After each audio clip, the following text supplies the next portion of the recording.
қудрати низомии Тоҷикистон дар соли 2021.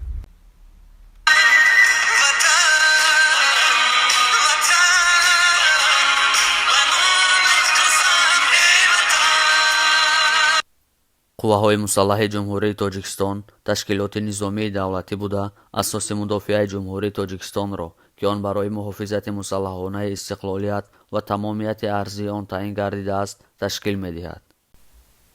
қувваҳои мусаллаҳи ҷумҳурии Тоҷикистон 23 феврали соли 1993 таъсис ёфтааст. дар Тоҷикистон ҳар сол 23 феврал ҳамчун рӯзи қувваҳои мусаллаҳи ҷумҳурии Тоҷикистон ҷашн гирифта мешавад. сарфармондеҳи олии қувваҳои мусаллаҳи ҷумҳурии Тоҷикистон раисҷумҳури Тоҷикистон ба ҳисоб меравад. вазири мудофиаи кишвар генерал-полковник Шералӣ Мирзо мебошад ва сардори ситоди генералии қувваҳои мусаллаҳ генерал-лейтенант Собирзода Эмомалӣ мебошад. қувваҳои мусаллаҳи ҷумҳурии Тоҷикистон аз ин ҳайатҳо иборат аст: қушунҳои хушкигарди қувваҳои мусаллаҳ, қувваҳои ҳарбии ҳавоӣ ва мудофиаи зидди ҳавоӣ ва қушунҳои зудамали қувваҳои мусаллаҳ. аҳолии Тоҷикистон дар соли 2021 беш аз 9 миллион буда, шумораи сарбозони он беш аз 30 000 нафарро ташкил медиҳанд.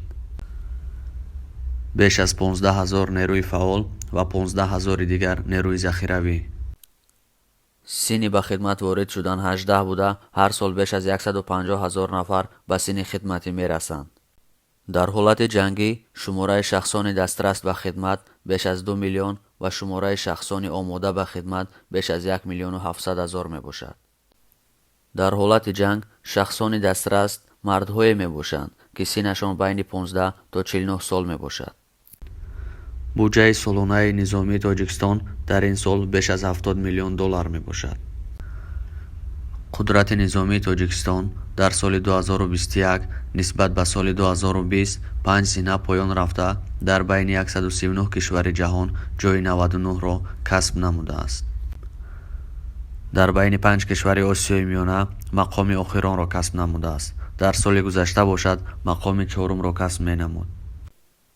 таҷҳизоти низомии қувваҳои мусаллаҳи ҷумҳурии Тоҷикистон инҳо мебошанд: 253 адад танк, 400 адад мошинҳои зиреҳпӯш, 90 адад тӯбхона, 128 проектори мушакӣ, 25 адад ҳавопаймо ва 20 адад чархбол.